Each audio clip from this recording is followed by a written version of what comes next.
Yes, this is a small signal what's happening in our country, in particular in Mozambique, on this political situation after the elections. If you see, for example, they have that courage to do their thing with the people with the other country, and you can imagine what that people do for the people with the same country, like Mozambique. And so only today, when people, one person are shooting at this night.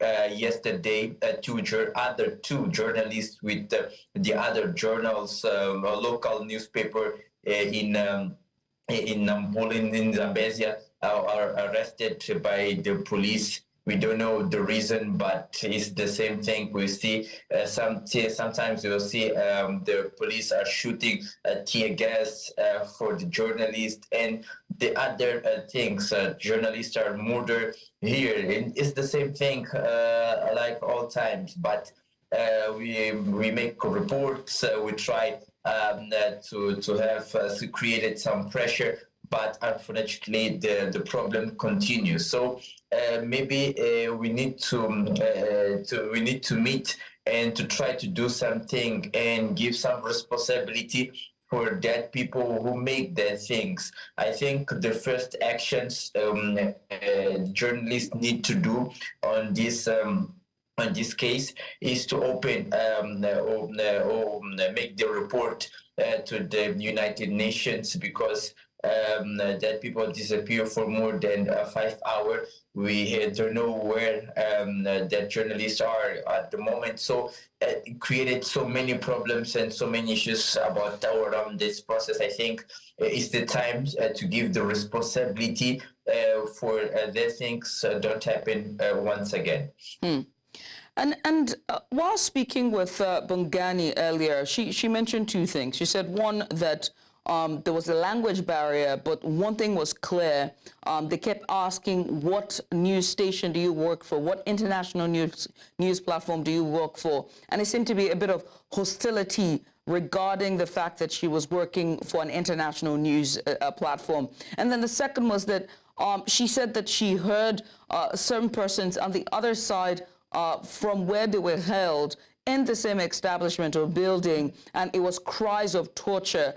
And just, first of all, the hostility that they received, knowing that they have immunity to be able to work there, and just the perception of international news stations or news outfit, and then two, the extrajudicial activities that could be going on the sideline of this protest. Let's talk about that.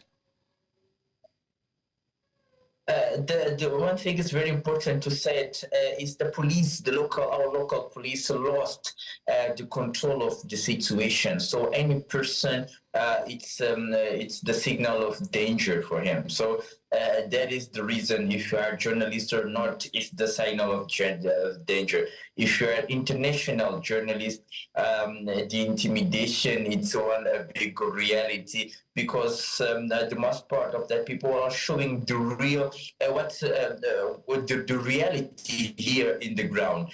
So that people don't like when we have some people are show the current situation here in Mozambique. So that is the reason the police or the other the defense security forces act like this. So it's very important to say at this moment. So about what journalists say, we have the other in the same building, the other person are screaming and etc. So we have so many people are arrested illegally by the police in all this process, and all these people, most part of the time, we have received some information are that people are tortured, suffering torture in the jails and that.